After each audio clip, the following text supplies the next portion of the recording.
So the first reason I think that Bolton CAMHS should win this award is because we've begun to make changes from using service user voice from the inside.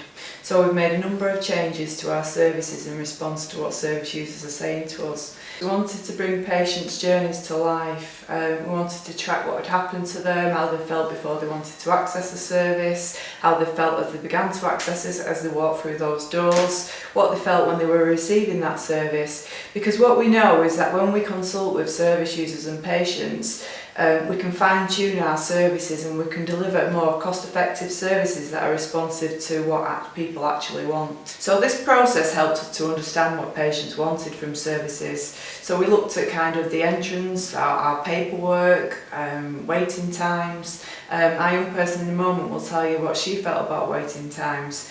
And what we found was that we were using more resource when we had massive waiting times than we would if we would have seen people quickly.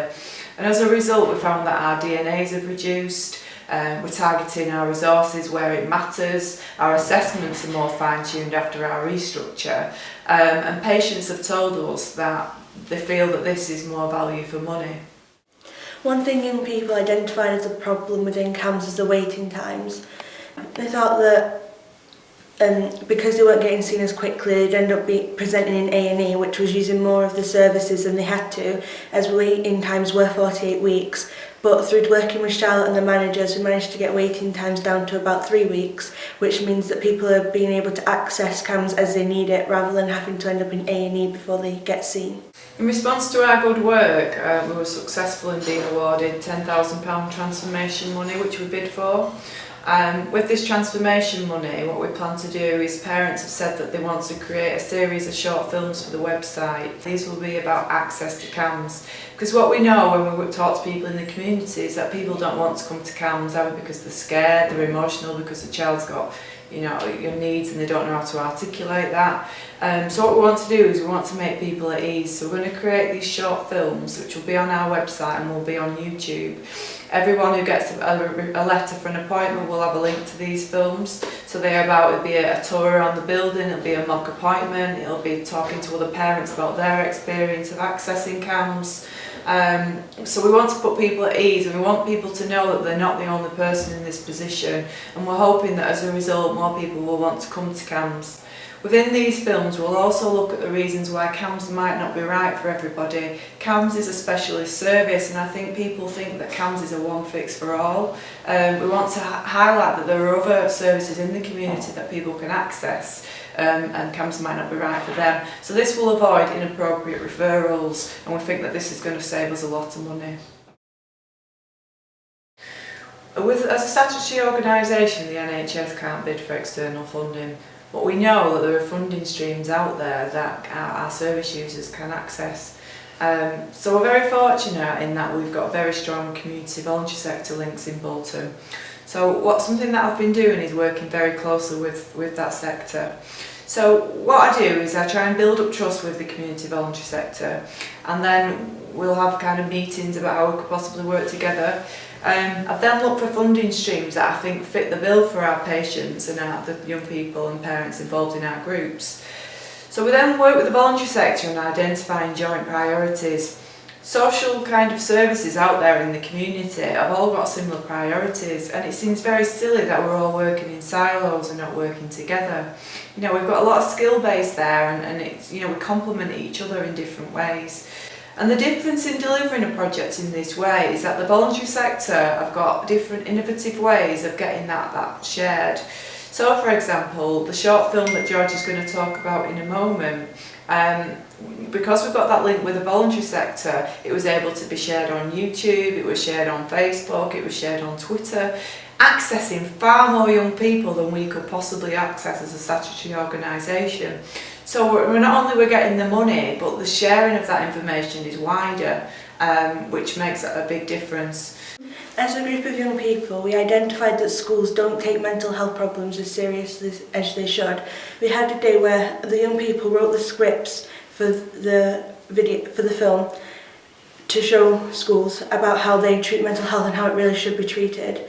This is now going to be made part of a bigger training package to show at schools, and I feel that The films will really help schools because personally I had a lot of issues at school with teachers not taking me seriously, and I feel that by showing these in schools, people who have problems will be able to get help at school as well as outside of it, and I think that will help a lot of people.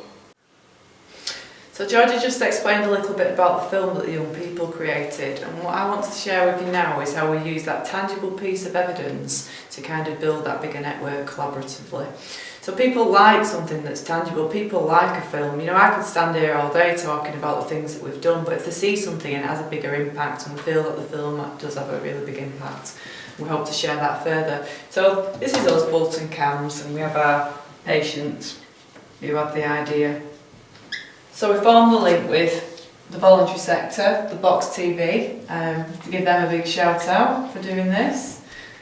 Without that, I don't think people would have listened as much as they have. So because we had the film, we then formed links with Bolton Youth Council. And we showed them the film and we began to ask them about their views of accessing child and adolescent mental health services. And they came up with all sorts of things like, you know, if they had a friend that was threatening suicide, where would they go? They didn't know who in school they could go to ask for support. So from that, more consultation was underway.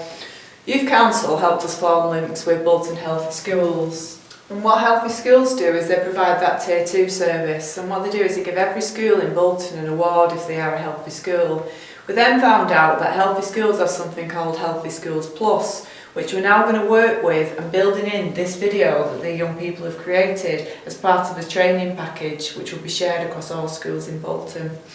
From this also, with the link with the voluntary sector, we've had links with Bolton Community Safety Services.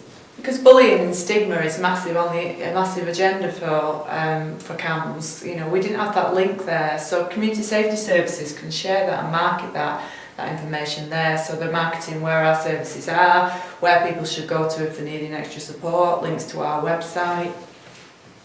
Community safety services also have big links with the police. Healthy Schools have links to all the secondary schools, primary schools. Youth Council also put us in touch with the Looked After Children's Board, so we now have links with the social care services. So what we have is, we have a web around us. And this is preventing us from working in silos when we're trying to meet the needs of children and young people with mental health problems. We're now going to talk about how we're going to transform services from the outside, and I'm really excited about this because this has never been done before, and it's very, very new to CAMHS and I think to the NHS. So what we've done, we've got some groups, and we've kind of, if you think about Maslow's hierarchy of need, we've kind of built them up, we've got them ready, we've got the group, we've built the trust. So we feel at that point of self-actualisation with the parents and the young people. So what we're going to do is look at the possibilities. So we've had people come in and talk to them about what they could, funding they could access if they constituted their own group. We've formed links with the local authority who are going to support us in writing bids for things, and they're very confident we can achieve them. And the groups now have become constituted in their own right. So what this means is that they are a Friends of Bolton CAMHS group on the Young Voices group, and independently those two groups can bid for external money because they are a community group. One of the projects we've identified is the need for an advocacy provision. Under CYPI Act, we have to complete monthly monitoring for the Department of Health, and something they ask us is, do you have advocacy provision? We know now, because of funding cuts in the local authority and the community voluntary sector, there aren't many advocacy services available. And what parents have told us is that they would really welcome somebody when they're feeling emotional and they want to access the service, but they're feeling a bit overwhelmed with it. If they had somebody in an advocacy capacity who was independent, who could support them and their child in accessing that first appointment. Now we're going to start small with this project because we feel that once we get it right, we can bid on it with extra funding. But what the parents group have done is they've created a bid for awards for all lottery money. They're bidding for £10,000 to fund a local community voluntary sector to provide an advocacy provision.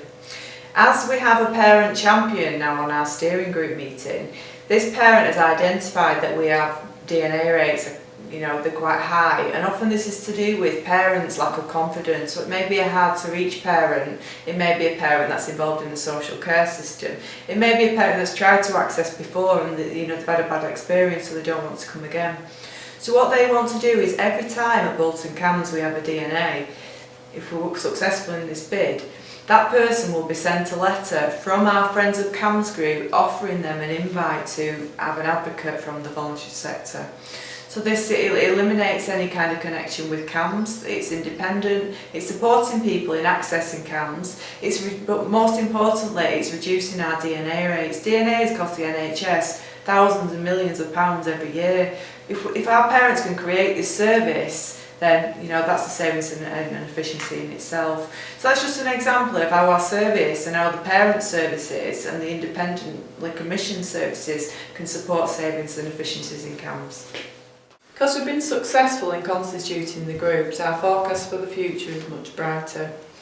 So if we take my role, I'm CYPI App Lead.